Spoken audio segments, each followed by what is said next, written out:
नमस्कार, good evening. आज का हमारा जो फ्री मास्टर क्लास है वो एडवांस वैदिक एस्ट्रोलॉजी लेवल 1 है।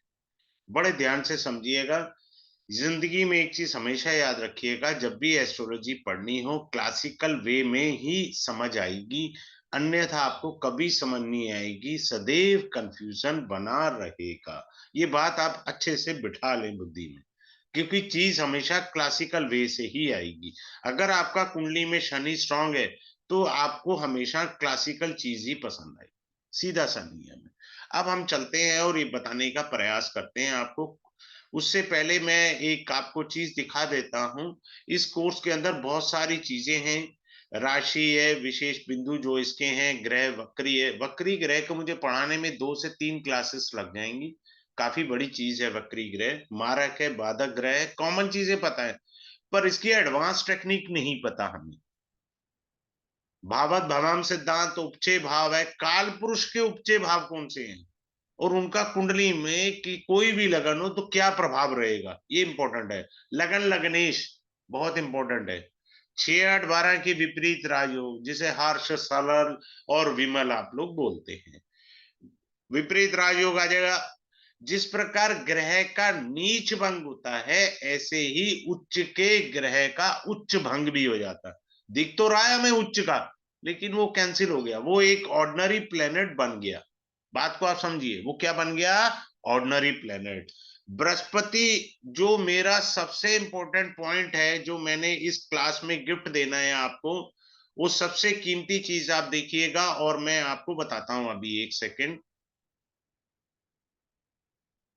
आ गया, यहां तक है। हाँ ठीक है। अब आप देखिएगा, जो सबसे इंपॉर्टेंट चीज है इस क्लास की, वो है बृहस्पति और शनि की विशेष दृष्टि।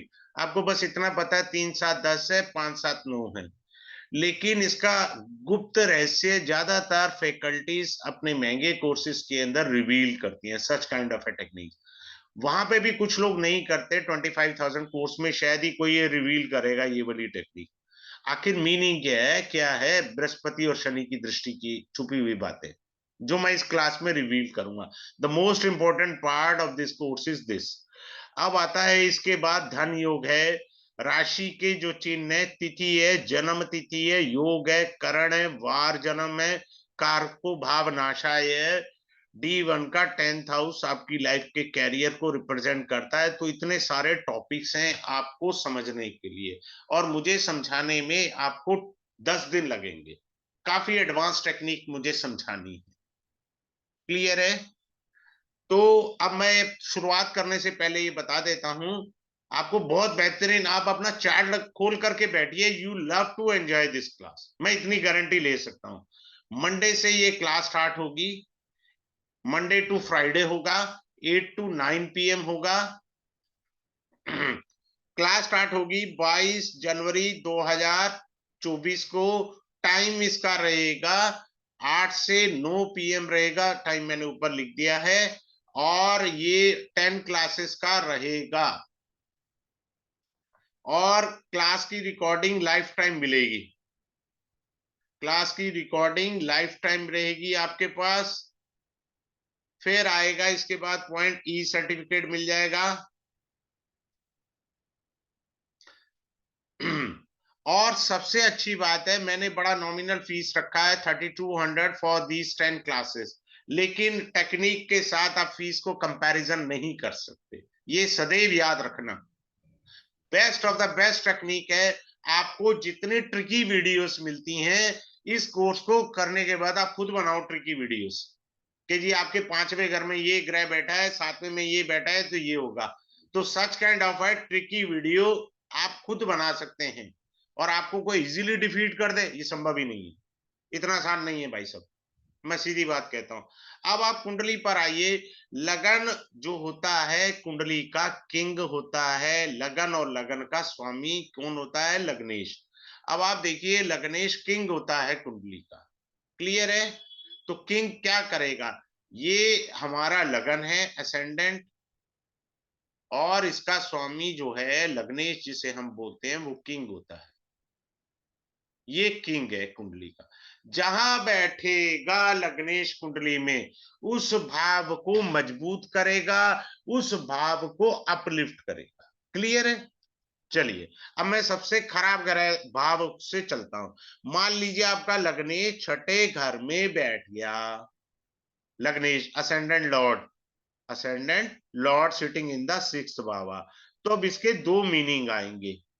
कैसे दो मीनिंग आएंगे? असेंडेंट में बैठ गया लगन का भाव का स्वामी, ठीक है, लग्नेश छठे घर में बैठा, तो छठा भाव मजबूत हुआ। छठा भाव मजबूत होने से क्या लाभ हुआ आपको? आपको सदैव हेल्थ के प्रति जागरूक रहेंगे। आपके शत्रु मजबूत हो गए, आप नहीं मजबूत हुए, आप तो कमजोर हो गए। क्योंकि छठा, आठवां और 12वां घर सदैव गड्ढे होते हैं। लग्नेश का छठे घर में बैठ जाना क्या करा? उस भाव को मजबूत किया। अगर मान लीजिए आपका लग्नेश 10th हाउस में बैठ गया, तो 10th हाउस आपके कैरियर को अपलिफ्ट कर देगा, मजबूत कर दिया उसने। अगर आपका लग्नेश किंग है, वो 9th हाउस में बैठ गया, तो भाग्य को अपलिफ्ट करेगा। जिस भाव में किंग बैठेगा कुंडली का, उस भाव को मजबूती प्रदान हो जाए। सिंपल सी बात, कोई रॉकेट साइंस ही नहीं है। अब इसी चीज को हमने जो लगन वाली टेक्निक ली है, बड़े ध्यान से सीखिए। कोई भी भाव का स्वामी, मान लीजिए 10th लॉर्ड है आपका, कोई कोई भी ग्रह है, वो 10th लॉर्ड 12वें घर में बैठे, छठे घर में, 8वें घर में बैठे, और मान लीजिए छठे घर में बैठे, गड्ढे में आपका कैरियर चला गया। आप चेक कर लीजिए, जिनका 10th लॉर्ड 12th हाउस में है, या तो वो विदेश में काम करता है, या विदेशी कंपनी में काम करता है, या अपने होम टाउन छोड़ के दूसरी स्टेट में काम करता है। सपोज कोई आदमी सेम स्टेट में रह रहा है, तो वो रिजाइन करके आएगा। सिंपल सी बात है, रिजाइन करेगा, सेल्फ रिजाइन करेगा, because his 10th Lord sitting in the 12th भावा। मैं बिल्कुल हल्की चीजें बता रहा हूं, बहुत एडवांस लेवल की चीजें मैंने इस कोर्स में पढ़ा नहीं है। मैं इतना कह सकता हूं, आप best of the best video बना करके अपलोड कर सकते हैं अपने चैनल पर। तो जो भी ग्रह छठे, 8वें और 12वें में बैठता है, वो भाव कमजोर होता है और ग्रह भी कमजोर होता है। भाव का तो बैंड ही बच गया, समझ लो। आगे चलते हैं और अच्छे से बताते हैं। अब अगला पॉइंट आता है वक्री ग्रह। वक्री ग्रह को बड़े ध्यान से आप समझना। उससे पहले, वक्री ग्रह से पहले एक अच्छी चीज सिखाता हूं आपको। एक चार्ट है, ध्यान से देखिए, इस चार्ट को समझिए। हाँ, आ गया। अब ये देखिए, लगन से 9th हाउस में Saturn is there, right, which is the 8th lord sitting in the 9th house. 8th house is a house of occult. Clear? चंद्रमा से भी आप पढ़ते हैं, चंद्र लगन बनाया हमने, बना लिया जी। चंद्र लगन से ये आपका कौन सा भाव बना? 9th house. और 9th हाउस का लॉर्ड 10th हाउस में बैठा है। क्लियर है? तो यानी आदमी का कैरियर ऑकल्ट में है। अब ये समझ आ गया? यहां तक समझ आ गया? बहुत सिंपल सा था। ऑकल्ट में है कैरियर उसका। फिर से मैं रिपीट कर रहा हूं, कुछ लोग आए हैं, दोबारा मैं बताता हूं। लगन से 8th हाउस का lord sitting in the 9th house. 8th house आपका ऑकल्ट का है। Clear? Sitting in the 9th house. 8वां घर ऑकल्ट का है, तो 9th हाउस में बैठा। 9th हाउस आपका कंसल्टेंसी का है। क्लियर है? 9th हाउस टीचर का है। क्लियर? सिंपल सा है। अब ये 10th हाउस हमारा बना, सॉरी, चंद्र लगन से चलते हैं। चंद्र लगन से अष्टम भाव कौन सा बना? नवम बना। नवम का स्वामी 10th में बना। तो अभी जो मैंने 8th का बताया, वो ही नवम के पॉइंट्स हो गए। क्लियर? फिर ये 9th का लॉर्ड 10th में बैठा, तो कैरियर किस में है? और कल्ट के अंदर कैरियर है। लेकिन एक छुपी हुई चीज बताता हूं, ये 10th हाउस में है शनि, ये उपचे है। और त्रिशडाए भी है। ये एक छुपी हुई चीज है। आदमी को सफलता संघर्ष के बाद प्राप्त होगी।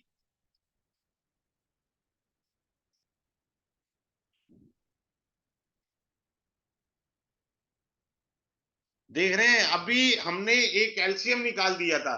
लगन से अष्टम भाव का स्वामी नवम में बैठा। अष्टम भाव अकल्ट का है, नवम भाव कंसल्टेंसी टीचर गुरु का है। That is very good. अब हमने चंद्रमा से देखा। जब चंद्रमा से देखा तो हमें क्या मालूम पड़ा? सिंपल सा है कि वही राशि नवम भाव में थी, वो दशम में गई, तो कैरियर अकल्ट में है। लेकिन जो मैंने सूक्ष्म बताया, शनि चंद्रमा से दशम में है, जो उपचे भी है और त्रिशडाए भी है, तो सफलता संघर्ष के बाद प्राप्त होगी। ऐसे ही लगन लग्नेश के बहुत सारे सीक्रेट्स मैं रिवील करूंगा, और भी। नाइन्थ हाउस चंद्रमा से, सब ये क्लासिकल एस्ट्रोलॉजी है। आगे चलते हैं। वक्री ग्रह, कोई भी वक्री ग्रह स्वराशि का बैठा हो किसी भी भाव में, वक्री ग्रह, कम से कम मुझे 2 या 3 दिन लगेंगे वक्री ग्रह समझाने में। सबसे बड़ा चैप्टर है ये। कोई भी ग्रह वक्री है और स्वराशि का है, तो समझ लो उस भाव के फल ये मिलने हैं, 0/नील। वो दूसरे भाव के फल देगा। अब यहां पर दूसरे भाव में तो कोई ग्रह नहीं है, तो फल दे देगा अष्टम। किसके देगा? ऑकल्ट के देगा। अगर इसमें कोई ग्रह बैठा होता, मान लो कोई ग्रह बिठा लीजिए, जोन सा आपका मन करे। मंगल बिठा लिया आपने, उच्च का हो गया। कोई ग्रह बिठा लीजिए, बृहस्पति बिठा लीजिए जी, नीच का हो गया। तो भैया अब जो दूसरे भाव में भी तो किसी का कब्जा हो रखा है। भाई सेकंड राशि में कोई और ग्रह बैठा, उसने कब्जा कर लिया, तो अब फल किसके मिलने हैं? आपको अपनी कर्म गति के फल मिलने हैं। और आपको कर्म गति में सफलता कब मिलेगी? 2 अटेम्प्ट तो भूल जाओ, तीसरे अटेम्प्ट में हल्की सी एक झलक मिलेगी। यानी इसे आप ऐसे पढ़िए, 3 टाइम की शिफ्ट में 1 टाइम की सैलरी मिलेगी। 3 टाइम की शिफ्ट में 1 टाइम की सैलरी है। जब तक आप क्लासिकल एस्ट्रोलॉजी नहीं पढ़ेंगे, सारी जिंदगी कंफ्यूजन बना रहेगा। अब एक और अच्छी बात बताते हैं रेट्रो प्लेनेट के बारे में। रेट्रो प्लेनेट क्या है? जैसे आप घर से निकले, बाहर घूमने के लिए गए, और आपने देखा कि क्या, गाड़ी में बैठे ध्यान आया, अरे बाबा ताला एक बार चेक कर ले। वक्री ग्रह का मतलब है पुनः वापिस आना, वापिस आना। अब वक्री ग्रह को और मीनिंग है, वक्री ग्रह कोई भी हो, वो पूर्व जन्म के आपके कर्स भी है। कैसे कर्स हैं? खास तौर से 3 ग्रह सदैव, सॉरी 2 ग्रह सदैव वक्री होते हैं, राहु केतु। वो कार्मिक डेट्स के ग्रह कौन होते हैं? शनि राहु केतु कार्मिक डेट्स। सपोज आपका कोई ग्रह वक्री है किसी भी ग्रह को, तो वक्री ग्रह कैसे पढ़ते हैं? कि पूर्व जन्म में मान लीजिए मैंने प्री बोर्ड का एग्जाम दिया, उसमें मैं पास हो गया प्री बोर्ड में। फिर मेरा मेन एग्जाम आना था, मैंने मेहनत करनी थी, पास होना है भाई, और मैं आई unfortunately died before the main exam. दोबारा जन्म हुआ, तो दोबारा मुझे प्री बोर्ड देना है ना, डबल आई ना मेहनत। वक्री ग्रह ये है, वो डबल मेहनत कराएगा ही कराएगा। जब भी आपके वक्री ग्रह की दशा स्टार्ट हो, तो आप समझ लीजिए लाइफ में ट्विस्ट आना तय है। कोई भी ग्रह वक्री हो, उसकी महादशा शुरू हो जाए, तो वो अपनी महादशा के अंदर लाइफ चेंज कर देगा, जॉब चेंज कर देगा, रेजिडेंस चेंज कर देगा। महादशा की बात कर रहा हूं, वक्री ग्रह। बात क्लियर है? और आपको एक और अच्छी बात बताता हूं। यहां देखिए इस कुंडली के अंदर, बड़े ध्यान से देखिए, वायु तत्व की राशि में शनि बैठे हैं। ये राशि 3 7 11 वायु तत्व होती है, तो वायु तत्व की राशि में शनि बैठा है, वक्री ग्रह बैठा है, तो आपको मेटीरियलिस्टिक चीज के बारे में ब्रह्म ज्ञान करा देगा अब ये। वक्री ग्रह, क्योंकि ये वायु तत्व की राशि में मटेरियलिस्टिक लाइफ के अंदर आपको बहुत ज्यादा एक्सपर्टाइज मिल जाएगी। बात क्लियर है? आगे चलते हैं। फिर क्या होता है? एक होता है वक्री ग्रह, दूसरा होता है अति वक्री ग्रह, तीसरा होता है कुटिल वक्री ग्रह। कुटिल वक्री ग्रह, तीन होते हैं ये ग्रह। यहां पर शनि जो है वो अति वक्री ग्रह है।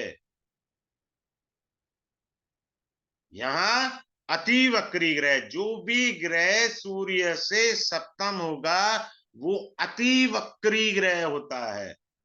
उसका चेष्टा बल बहुत होता है। और चेष्टा बल वक्री ग्रह पर जब हम कहते हैं चेष्टा बल है, तो चेष्टा बल का अर्थ होता है आपको उस ग्रह से रिलेटेड एफर्ट्स करने हैं, वो एफर्ट्स बढ़ा देगा। वक्री ग्रह का मतलब है एफर्ट्स बढ़ा देगा, आपको काफी एफर्ट्स करने पड़ेंगे, तो बिना एफर्ट्स के आपको कुछ भी प्राप्ति नहीं होनी है। तो तीन प्रकार के, मैं तीनों प्रकार के चार्ट से आपको एक्सप्लेन करूंगा। आगे चलते हैं।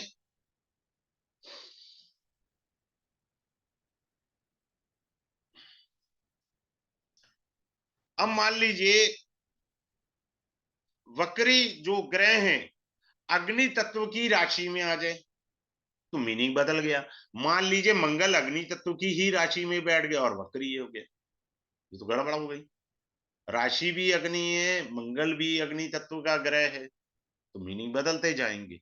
तो जब मीनिंग बदलते जाएंगे तो उसमें ये होगा, या तो मंगल की एनर्जी हाई होगी या लो भी हो सकती है।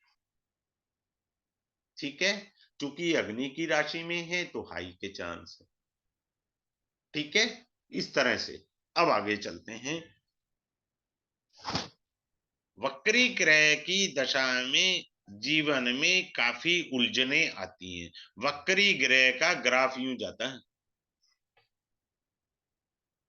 यू कांट प्रिडिक्ट एनीथिंग, क्योंकि वक्री का अर्थ होता है ऑल ऑफ सडन, और यही अष्टम भाव का काम है, एट्थ हाउस का, ऑल ऑफ सडन। वक्री क्या है, साधारण भाषा में बताऊं, एक यंग एज के चक्कर में स्मार्ट सी लड़की जा रही थी, आप बैठे थे, आपने ध्यान नहीं दिया, फिर एकदम ध्यान आया, मॉल में देख रहे थे आप, लड़की यार बड़ी सुंदर गई है, तो आपने मुड़ के देखा, दैट इज अ वक्री, that is a retro. So recollect यार, आपको रिकलेक्ट हुआ यार, समथिंग इज मिसिंग। वक्री मीन्स समथिंग इज मिसिंग, तो आपने दोबारा उस पर मेहनत करी और उसको देखा, ये है। तो फ्लक्चुएशंस बहुत देता है वक्री ग्रह लाइफ के अंदर। आपकी कुंडली में मंगल वक्री है, कहीं पे भी बैठा है, वाणी दोष आ जाएगा, आपकी वाणी में थोड़ा सा दोष आ जाएगा, कर्कश वाणी होगा, सिंपल सी बात है। अब मान लो किसी का बुध जो है वक्री होकर के सेकंड हाउस में बैठा है, अननेसेसरी खर्चे, अनावश्यक एक्सपेंडिचर, एक्सपेंडिचर, सिंपल सी बात। अब मान लीजिए किसी का लग्नेश वक्री हो, ये लगन का स्वामी है, बुध वक्री है, तो ये आदमी 110% बीमार होने पर डॉक्टर चेंज करेगा। लिख के दो अगले को स्टैम्प पेपर पे, बात खत्म। लग्नेश वक्री है ना, सिटिंग है, कहीं पे भी बैठा है वो, डॉक्टर चेंज करना है उसने। लगना means body, I mean myself, I have to take care of my health ना। My lord is retrograde, so I have to change, simple. आगे चलते हैं। शुक्र आपका वक्री है, ऐसे लोग खुद से विवाह में देरी करते हैं, अभी नहीं शादी करना, बाद में करेंगे, सेल्फ है, खुद से देरी करनी है, नहीं भैया शादी करनी नहीं है, देर से करेंगे, फलाना करेंगे। अगर मान लीजिए आपका बृहस्पति वक्री है, बृहस्पति वैदिक एस्ट्रोलॉजी में धन का कारक है। भाई सब मजाल है, बंदा धन की सोच से बाहर आ जाए, वो जितना मर्जी ऊपर से कहे जी मेरी तो सोच नहीं है ना भैया, धन के प्रति तेरी कैलकुलेशन है, how to manage the money. क्योंकि इस घोर कलयुग में हम धन के लिए तो जी रहे हैं और अचार के लिए थोड़ी जी रहे हैं। आगे चलते हैं, हर तरह की कॉन्सेप्ट आपको समझाया जाएगा। अब उत्तर कलामृत जो बुक पुस्तक है वो ये कहती है नीच का वक्री ग्रह उच्च के फल देता है। नीच का वक्री ग्रह उच्च के फल देता है, पर कैसे देता है, I have to elaborate in the class. अब क्या होता है, वक्री ग्रह जो होते हैं उनमें चेष्टा बल अधिक आ जाता है, चेष्टा बल अधिक होता है। क्लियर है? तो चेष्टा बल अधिक होने से आपको मिनिमम 2 से 3 एफर्ट्स करने पड़ेंगे, तब जाके आपको सफलता मिलती है। ये वक्री ग्रह का गुण धर्म है। मैंने बताया प्री बोर्ड में गुजर गए, दोबारा जन्म लिया, दोबारा प्री बोर्ड देना है, दोबारा मेन एग्जाम देना है। ठीक है, अब मैं आपको बताता हूं नीच के और उच्च के ग्रह। नीच के ग्रह के अंदर वो नहीं होता कि ईगो नहीं होगी, उच्च का ग्रह सदैव ईगो देगा। कोई ग्रह हो, चाहे शुभ ग्रह बृहस्पति क्यों ना हो। कैसे? त्रेता युग में श्री राम थे, ईगो कैसे है जी? सिंपल सा नियम है, रामचरितमानस में लिखा हुआ, प्राण जाए पर वचन न जाए। जो बात कह दी है उससे पीछे नहीं हटेंगे। एक किस्म सा ईगो ही है, जो कह दिया वो फाइनल है। बात क्लियर है? तो इस तरीके से अपन समझेंगे। अब अगला पॉइंट के ऊपर बताते हैं। अगला पॉइंट आता है केंद्राधिपति दोषम। हमको ये इतना ही पता है बस, केंद्र का स्वामी केंद्र में हो तो दोष हो जाता है। या हमें ये पता है शुभ ग्रह केंद्र में शुभत्व छोड़ देते हैं, अशुभ ग्रह केंद्र में अशुभत्व छोड़ देते हैं। लेकिन अगर उनका त्रिषडाई उपचे 6 8 12 से संबंध हो गया तो महादोषी हो गए, खत्म कहानी।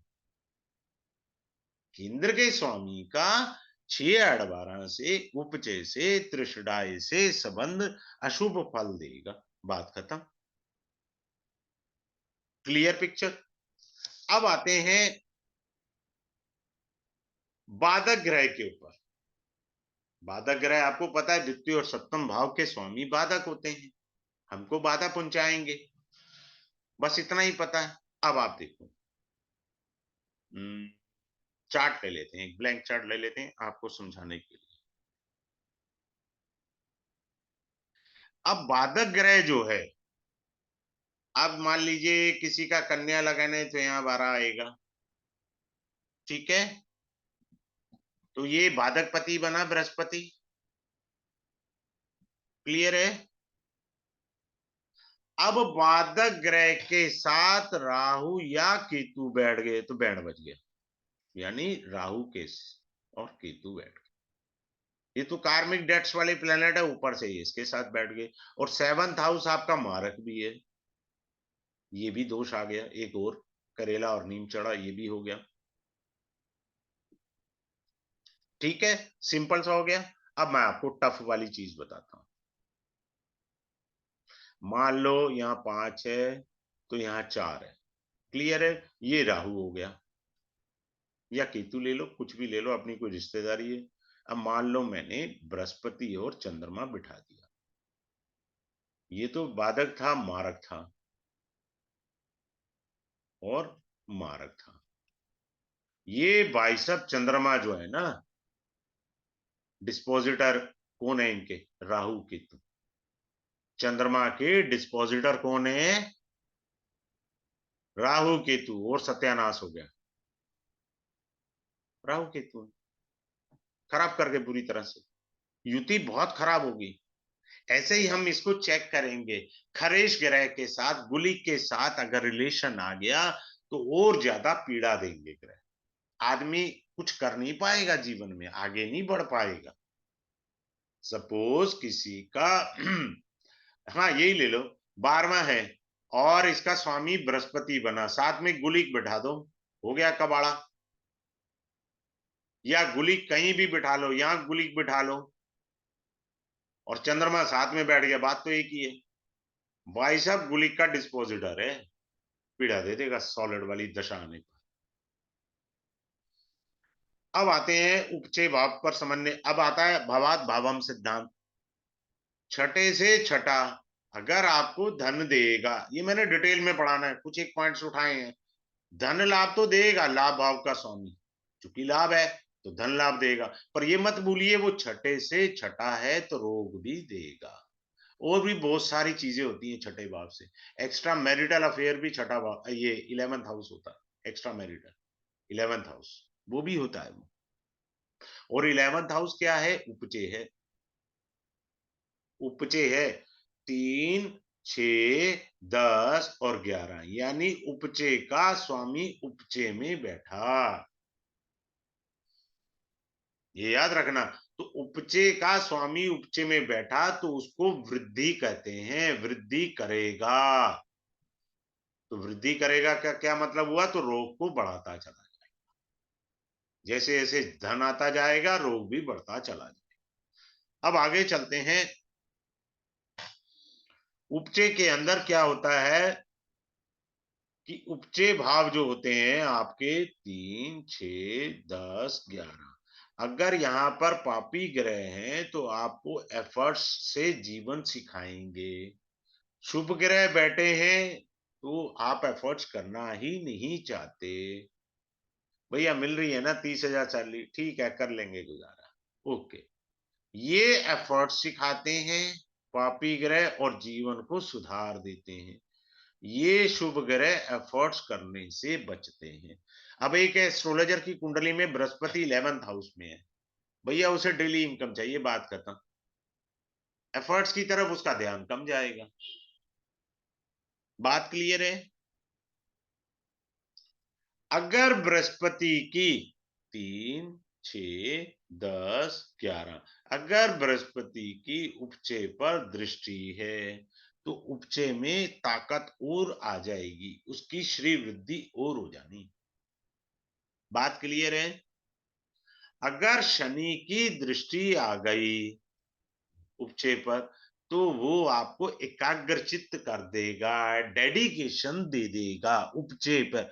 मान लो किसी का शनि 9th हाउस में बैठा है, ये उपचय को देख लिया, ये वाले उपचय को देख लिया, तो इन दोनों और इस उपचय को भी देख लिया, इन तीनों भावों के प्रति जीव में एकाग्रता आ जाएगी। अभी मैं शनि पे भी बताऊंगा, फिर यहां बता देता हूं। शनि जिन भावों को देखता है, you have to follow the discipline, आपको डिसिप्लिन में रहना है और उन भावों के फल कड़ी मेहनत से ही प्राप्त कराएगा। शनि वृद्धावस्था के कारक हैं। वृद्धावस्था आने पर आपको अपनी उम्र भूल जानी है, पहले बता रहा हूं, अगर दाल रोटी खानी है। आपने अपने आप को 24-25 साल का यंग लड़का समझना है, तब तो शनि कुछ झोली में डाल देंगे। अगर आपने बुढ़ा राम का मंत्र गाया ना, कुछ नहीं मिलने का। वैसे भी शनि की वृद्धावस्था में दशा नहीं आनी चाहिए, काफी एफर्ट्स के बाद चीजें मिलती हैं। अब जैसे अटल बिहारी वाजपेयी थे, उनका तुला लगन था, शनि बैठा था। अब आप देख लीजिए किस अवस्था में जाके वो प्राइम मिनिस्टर बने थे। बात करता, सरकार गिर गई थी पहले, एक वोट से गिर गई थी सरकार, दोबारा आए थे। काफी जद्दोजहद देते हैं। मैंने कहा ना, सेकंड एफर्ट के अंदर एफर्ट्स करना ही पड़ेगा आपको, ऐसा नहीं है नहीं करना पड़ेगा। आगे चलते हैं। अब क्या होता है कि हमारे छठा घर, 8वां घर और 12वां घर ये गड्ढे हैं। मैं कुंडलियों से सिखाऊंगा, यही करोड़पति बनाते हैं। मोदी जी इसी की वजह से प्रधानमंत्री हैं। 6, 8, 12 बहुत बड़ी तोप है। 6, 8, 12 जिंदगी बना देते हैं। 8वां भाव का स्वामी कभी भी कमजोर नहीं होना चाहिए। अगर हुआ, 8वां भाव आयु का है, ये याद रखना। ये दोनों कमजोर होने अच्छे हैं, पर अष्टम भाव कमजोर होना अच्छा नहीं है, वो आयु का भाव है। अगर कमजोर है तो आयु को कम करेगा, इस बात पर फोकस करना है। इनके अपने अपने मीनिंग है। छठा घर कमजोर है तो आप कॉम्पिटिटिव एग्जाम में उतनी सफलता नहीं कर पाएंगे। 12वां घर कमजोर है तो विदेश जाने में दिक्कत करेगा। स्ट्रांग है तो क्या करेगा, कमजोर है तो क्या करेगा। तो ये चीज हमें समझ नहीं है। बात समझ रहे हैं। अब जैसे मान लीजिए 12वें घर का स्वामी 10th हाउस में बैठ गया, तो 10th हाउस आपका प्रोफेशन है। मान लीजिए आप बिजनेसमैन है, तो बिजनेस के अंदर खूब खर्चा करेंगे। समझ में आया। 12वां घर स्ट्रांग है तो आप फालतू के अनाप शनाप खर्चे कर जाओगे, क्योंकि एक्सपेंडिचर का। बात समझ में आई। भाव स्ट्रांग है तो क्या मीनिंग है, कमजोर है तो क्या मीनिंग है, अलग अलग मीनिंग होते चले जाएंगे, डिफाइन होते चले जाएंगे। बात क्लियर है। आगे चलते हैं। अब क्या आता है कि एक और चीज आती है। 6 8 12 के अंदर विपरीत राजयोग का तो मैंने आपसे कहा ही है कि करोड़पति पद प्रतिष्ठा में चार्ट लगा करके सीखा तरीके से। और आपको सूत्र समझने चाहिए। हमेशा एस्ट्रोलॉजी में जो क्लासिकल वे में कहता हूं, उसका अर्थ होता है सूत्र अगर आपको समझ में आया तो आप कुंडली को कहीं से भी तोड़ मरोड़ सकते हैं। आप कुंडली को बेहतरीन प्रेजेंट कर सकते हैं। बस सिंपल सी बात आप समझ लीजिए। अब आगे चलते हैं, इस चीज को समझाते हैं। अगर मान लो मिथुन लगन है 3 4 5, ये स्वामी सूर्य हुआ। अब मैंने इसको उच्च का कर दिया 2 और 1। भाई साहब एक बार सूर्य की दशा आने तो दो, तुम्हारा बैंड ना बजा दे। एक उपचे का स्वामी उपचे में उच्च का हो गया है। और मिथुन लगन के लिए सूर्य कोई शुभ ग्रह नहीं है भाई साहब। सबसे पहले बंदे को एसिडिटी का रोग करा देगा इसे। ये देखिए सूर्य की दृष्टि पंचम भाव लीवर पर आ रही है। नाभि से ऊपर का भाव पंचम है। मीनिंग बदल गया। आप कह रहे हो जी सूर्य उच्च का, आपकी तो सरकारी नौकरी लग जाएगी। ओ भैया तेरा बैंड बजाना है उसने। बारीकी ये समझनी है हमने। और बहुत सारी चीजें तो मैं रिवील ही नहीं कर रहा हूं। क्लास में आएंगे तो आपके पैरों तले से जमीन खिसकेगी, ये मैं गारंटी दे रहा हूं। क्योंकि मैंने best of the best drafting करी है बड़ी मेहनत करके। आगे चलते हैं। अब ये देखिए, पंचम भाव हमारा पूर्व पुण्य होता है, 5th हाउस पूर्व पुण्य। ठीक है जी। अगर छठे घर का स्वामी 5वें में बैठ गया, डैमेज हो गया ना 5वां घर, डैमेज हो गया ना। लेकिन 5वां भाव त्रिकोण है, ये मत भूलना। उसमें इतनी ताकत है इसको समाने की। केंद्र भगवान विष्णु है और त्रिकोण लक्ष्मी है। शक्ति में इतनी ताकत होती है, किसी भी वेग को संभाल ले, ये याद रखना। तो आदमी जीवन में सफल होकर के रहेगा, बशर्ते संघर्ष करना है। क्योंकि छठा घर संघर्ष है। अगर उसने संघर्ष किया, सफलता निश्चित है। ये बात पक्की मानना, क्योंकि वह त्रिकोण है। त्रिकोण शक्ति है, भगवती है। शक्ति के आगे शक्ति प्रकट करनी पड़ेगी आपको। अगर आपने शक्ति नहीं लगाई है अपने कार्य क्षेत्र में, तो आप कुछ नहीं है, सारा बेकार हो गया आपका। बात क्लियर। सिंपल सिंपल सी कॉन्सेप्ट है। आगे चलते हैं और इन चीजों को थोड़ा समझने का प्रयास करते हैं। थर्ड हाउस का लॉर्ड जो होता है हमारा, थर्ड हाउस क्या होता है, एफर्ट्स का। तो ये जहां भी बैठेगा थर्ड हाउस का लॉर्ड, उस भाव में एफर्ट्स बढ़ा देगा, ये याद रखना। अभी मैंने सूर्य उच्च का किया था ना, तो लाभ पाने के लिए आपको कई तरह के पापड़ बेलने पड़ जाएंगे। अभी मैंने ये कहा ना कि यहाँ 5 नंबर है, मिथुन लगन है, ये एक है, तो सूर्य यहाँ उच्च का हो गया। अब आप लाभ पाना चाहते हैं, उपचे में आया हुआ है, तो एफर्ट्स आपको कई गुना करने पड़ेंगे। भाग्य में आ गए तो भाग्य के लिए आपको एफर्ट्स करने पड़ेंगे। 10th हाउस में आ गया तो 10th हाउस के लिए एफर्ट्स करने पड़ेंगे। समझ में आ रहा है।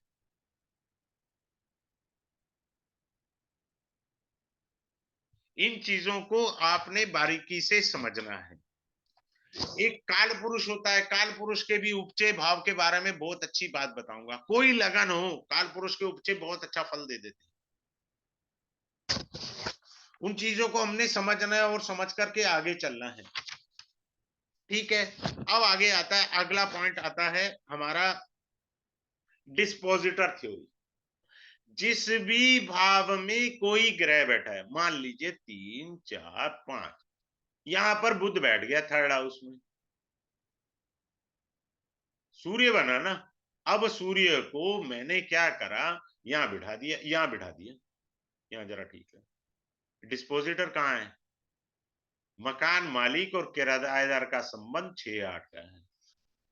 जब भी इनकी अंतरदशाएं प्रत्यंतर दशा आएंगी, पीड़ा होगी, और खासकर से तब विशेष पीड़ा होगी आपकी एमडी किसी भी ग्रह की हो, एडी और पीडी में सूर्य और बुध आ गया मजा भाई साहब, अब आया असली मजा जिंदगी का। वो फ्लक्चुएट करेगी लाइफ, यू कांट इमेजिन, क्योंकि मकान मालिक और किराएदार अपने से एक दूसरे से 6-8 है। बात खत्म। इन चीजों को हमें डिस्पोजिटर देखना है, कौन है डिस्पोजिटर, और डिस्पोजिटर का क्या रिलेशन है प्लेनेट से जो बैठा है वहां पे।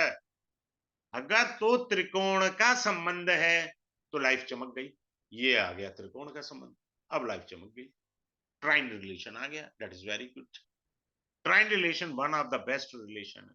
मैंने कहा त्रिकोण शक्ति है, और शक्ति जीवन में सब कुछ है, एनर्जी है ना। आइंस्टीन का formula E is equal to MC square, मैं तो भैया कॉमर्स वाला हूँ, साइंस तो नहीं मैं पढ़ा। एनर्जी में वही बिजली की तार है, उसी से हीटर चलना है, उसी से AC चलना है तो बिजली है।